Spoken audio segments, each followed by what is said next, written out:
सेतू अभ्यासक्रमाच्या संदर्भात सांगायचं म्हणजे 2023-24 आणि 24-25 ह्या 2 वर्षी सेतू अभ्यासक्रम हा आपल्याकडे आलेला होता आणि त्या संदर्भात सेतू अभ्यासक्रमाची विषयनी या पुस्तिका सुद्धा आपल्याकडे उपलब्ध झाली होती आणि त्यावेळेस 2री ते 10वी या वर्गाचा समावेश त्या दोन्ही वर्षी केलेला होता. कोणता वर्ष? 23-24 आणि 24-25. पण मागील सत्र जे आहे 25-26 या सत्रामध्ये सेतू अभ्यासक्रम आलेला नाही आणि त्यानंतर 26-27 हे जे सत्र आहे या सत्रामध्ये सेतू अभ्यासक्रम आपल्याला राबवायचा आहे.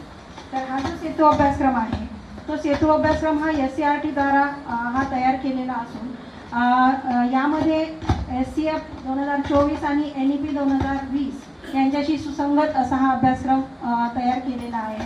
त्यानंतर या अभ्यासक्रमाची जे उद्देश आहे की नवीन अभ्यासक्रमातील बदलाशी विद्यार्थ्यांना जुळवून घेता यावे. नवीन अभ्यासक्रम जो यावर्षी आलेला आहे 2री, 3री, 4थी आणि 6वी या वर्षी जो नवीन अभ्यासक्रम आलेला आहे त्या अभ्यासक्रमाशी विद्यार्थ्यांना जुळवून घेता यावे. त्यानंतर मागील वर्षीच्या विद्यार्थ्यांनी संकल्पना शिकलेल्या आहे ती संकल्पना दृढ करणे आणि तिसरं म्हणजे पुढील अभ्यासाचा भक्कम पाया तयार करणे, जेणेकरून पुढचा जो वर्ष आहे म्हणजे येणारं जे वर्ष आहे त्यांच्यासाठी नवीन वर्ग आहे त्या वर्गाच्या ज्या संकल्पना आहे ते स्पष्ट आणि भक्कम स्वरूपाच्या होतील हा असा या ठिकाणी उद्देश आहे.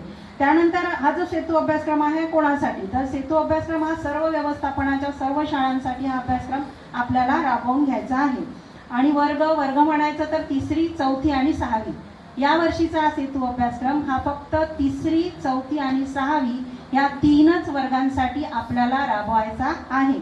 आता त्याच्यामध्ये 3ऱ्या वर्गासाठीचे विषय कोणते? तर मराठी, इंग्रजी, गणित आणि आपल्या सभोवतालचे जग भाग 1 म्हणजे 4 विषयाचा समावेश 3रीमध्ये असेल.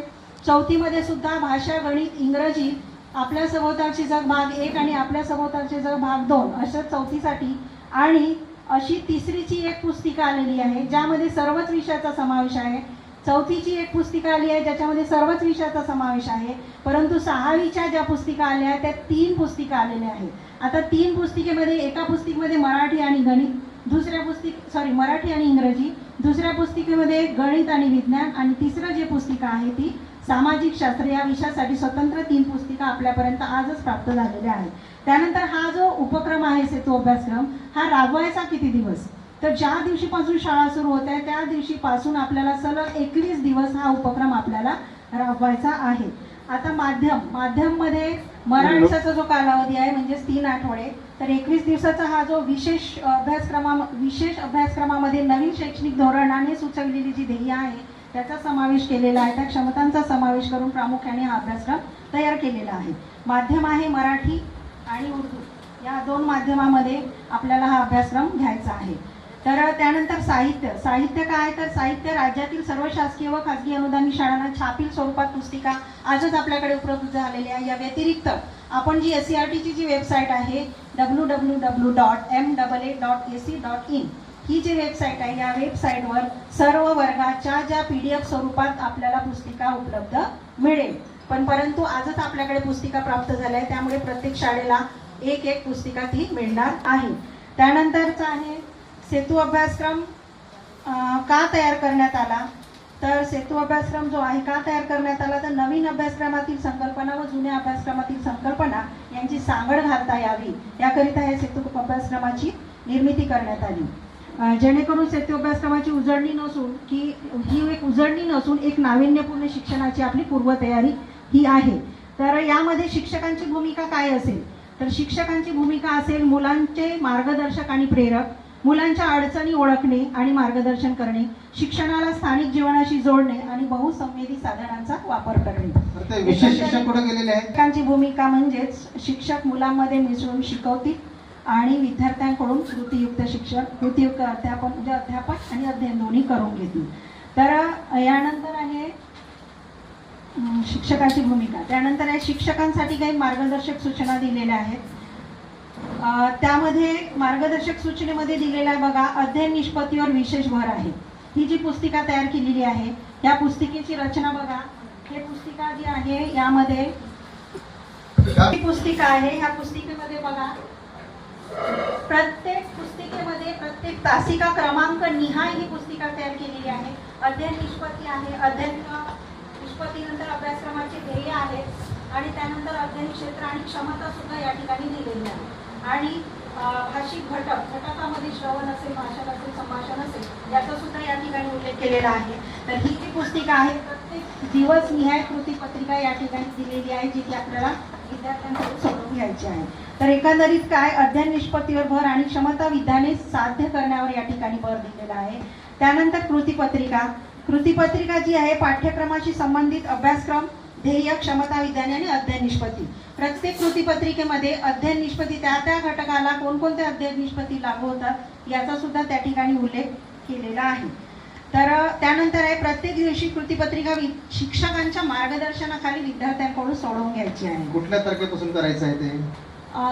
सलग शाळा म्हणजे 30 पासूनच करावं लागेल सर आपल्याला. आता 30 पासूनच करायचं आहे. त्यानंतर आहे कृतीपत्रिकेतील जी प्रश्ने आहेत ती प्रश्ने विद्यार्थ्यांना त्याची जी उत्तरं लिहायची आहे त्याकरिता प्रत्येक विद्यार्थ्याला एक स्वतंत्र वही करणे अत्यंत आवश्यक आहे.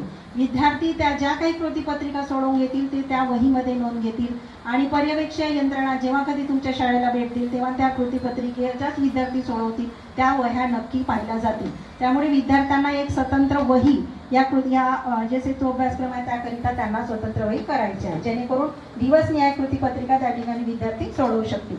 आता कृतीपत्रिका जी आहे त्या कृतीपत्रिकेमध्ये वेगवेगळ्या घटकांचा मुद्द्यांचा समावेश केलेला आहे. जसं मराठी असेल, ज्या जे विषय आहे त्या त्या विषयाच्या अनुषंगाने तिथे घटकांचा समावेश केलेला आहे. जसं चित्रवर्णन असेल भाषेच्या स्वरूपात, भाषिक खेळ असेल, नाट्यकरण असेल, अनुभव कथन, समजपूर्वक वाचन लेखन, भाषिक विकासाला चालना देणाऱ्या कृतींचा या ठिकाणी भाषा विषयामध्ये कृतीपत्रिका तयार करताना समावेश केलेला आहे. त्यानंतर विज्ञानामध्ये वैज्ञानिक दृष्टिकोन असेल, चिकित्सक विचार, प्रयोग, निरीक्षण, चित्रे, तक्ते, विज्ञानाचा दैनंदिन जीवनाशी असलेला संबंध, तसेच पर्यावरणस्थिती वृत्ती विकसित करणे इत्यादींवर विज्ञानाची जी कृतीपत्रिका आहे त्यामध्ये भर देण्यात आलेला आहे. तसेच गणिताच्या संदर्भात सुद्धा सोप्या व मनोरंजनात्मक कृती आणि दृष्टिकोन, तार्किक व गणितीय कौशल्य विकसित करणे यावर या ठिकाणी भर दिलेला आहे. आता नुसतं विद्यार्थ्यांकडून सोडवून घेणेच हे अपेक्षित नसून अध्ययन निष्पत्तीची पूर्तता झाली की नाही हे सुद्धा आपल्याला लेखी आणि तोंडी प्रतिसाद विद्यार्थ्यांचे आपल्याला घ्यायचे आहे आणि त्यावरून त्यांचा प्रतिसाद घेऊन ती पडताळा करायचा आहे की खरंच ती विद्यार्थ्यांनी निष्पत्ती त्यांनी प्राप्त केली की नाही. त्यानंतर कृती पूर्ण केल्यानंतर विद्यार्थ्यांनी काय आत्मसात केले हे सुद्धा आपल्याला तपासायचे आहे. तर एकंदरीतच काय, आपल्याला प्रत्यक्ष वर्गात जेव्हा विद्यार्थ्यांच्या कृती घेतो तेव्हा आपल्याला प्रत्यक्ष विद्यार्थ्यांकडून प्रत्येक कृती करून घ्यायच्या. जसं उदाहरणार्थ आपल्याला एक भागाकार घटक विद्यार्थ्यांना जर समजून सांगायचं असेल तर सगळ्यात पहिली पायरी आपली काय असेल, सर्वप्रथम आपल्याला अध्ययन निष्पत्ती निश्चित करावी लागेल. त्यानंतर दुसरी पायरी काय असेल, समान वाटणी समजून सांगण्यासाठी प्रत्यक्ष वस्तूंचा वापर आपल्याला त्या ठिकाणी करून विद्यार्थ्यांकडून ती कृती करून घ्यावी लागेल. त्यानंतर तिसरी पायरी काय असेल, भागाकार म्हणजे काय, पुन्हा पुन्हा केलेली वजाबाकी हा कन्सेप्ट विद्यार्थ्यांना समजावून द्यावा लागेल.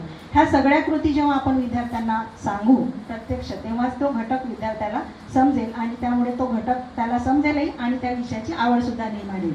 जसं परिसर अभ्यासाच्या संदर्भात म्हणत असाल तर परिसर अभ्यासामध्ये ओला कचरा आणि सुका कचरा आपण फक्त तोंडी सांगून होणार नाही, ते प्रत्यक्ष अंमलबजावणी आपण जर त्याची केली किंवा शाळेच्या परिसरामध्ये जर विद्यार्थ्यांना प्रत्यक्ष झाडू मारायला लावले आणि ओला कचरा सुका कचरा कसा वेगळा करायचा हे सगळं विद्यार्थ्यांकडून प्रत्यक्ष कृतीच्या माध्यमातून जर करून घेऊ तरच ते विद्यार्थ्यांच्या पुस्तकातून बाहेर पडून ते वास्तवात घेण्याचे एक कारण आहे.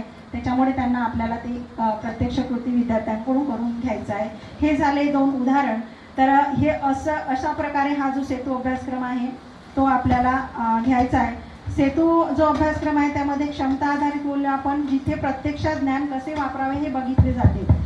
हे सगळं आपण मला तरी वाटते हा सेतू अभ्यासक्रम तुम्ही सगळे व्यवस्थित यशस्वीपणे पार पाडाल याकरिता तुम्हाला सगळ्यांना शुभेच्छा देते. आणि हा माझा जो विषय आहे सेतू अभ्यासक्रम 2026-27 म्हणजे ब्रिज कोर्स या ठिकाणी मी संपवते. आपण ऐकून घेतलं त्याबद्दल धन्यवाद. मला वाटते मित्रांनो, माझा व्हिडिओ आवडल्यास माझ्या व्हिडिओला लाईक करा, कॉमेंट्स करा, शेअर करा आणि माझ्या यूट्यूब चॅनलला सबस्क्राईब करा. धन्यवाद.